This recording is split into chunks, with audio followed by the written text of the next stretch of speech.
You've probably heard about allulose, this rare sugar that's been making waves for potentially affecting GLP-1, the hormone that helps regulate blood sugar and appetite. But here's the thing, a lot of people are asking what dose you need to see any effect. So today we're diving into what the research actually shows about allulose and GLP-1. Before we go any further, I need to be clear. This video is for informational purposes only and is not medical advice.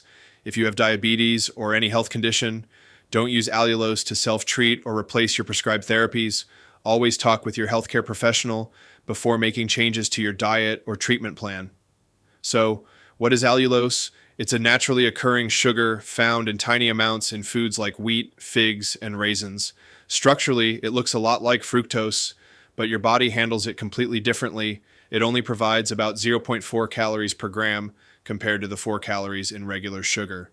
The FDA recognizes it as generally safe, and it has minimal impact on your blood glucose levels. Now, let's talk about GLP-1. This is an important hormone that your intestinal cells release when you eat. It helps manage blood sugar by triggering insulin release, suppressing glucagon, slowing down how fast your stomach empties, and making you feel full.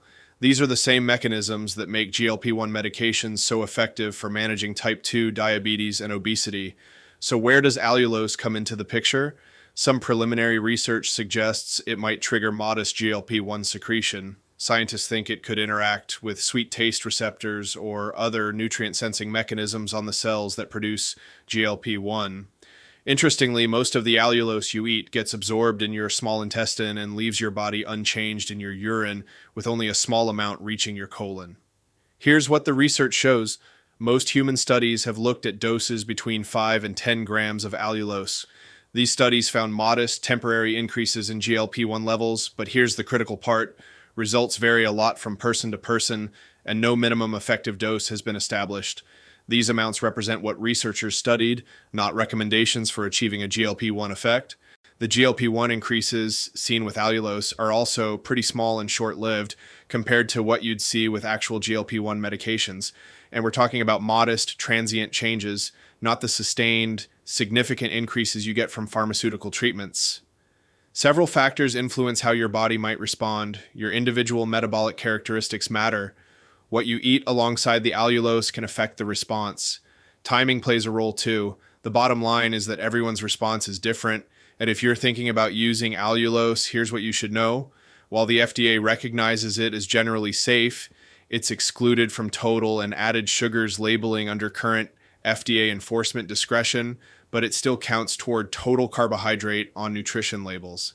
As for tolerance, some people experience gastrointestinal symptoms at doses above 10 to 15 grams per serving, especially if they're not used to consuming it. Individual tolerance varies, so this is something to keep in mind. Here's what's really important. Current evidence is not strong enough to recommend allulose specifically for GLP-1 stimulation or as a substitute for established diabetes therapies. If you're managing diabetes or considering allulose as part of your health strategy, you absolutely need to discuss this with your healthcare professional, and they can help you understand whether it makes sense for your situation and how it might fit into your overall treatment plan. When should you reach out to your doctor? If you experience any unusual symptoms after consuming allulose, or if you're thinking about using it to manage a health condition like diabetes, contact your healthcare provider. They can give you personalized advice based on your medical history and current health status. So to wrap this up, research has examined 5 to 10 grams of allulose in human studies, showing modest temporary increases in GLP-1, but individual responses vary considerably. These amounts represent what was studied, not a recommended intake. The evidence isn't strong enough to recommend it for GLP-1 stimulation. And most importantly, always consult with your healthcare professional before making changes to your diabetes management or health strategy. What's your take on alternative sweeteners? Drop a comment below. And if you found this helpful, hit that like button and subscribe for more evidence-based health information from Fella Health.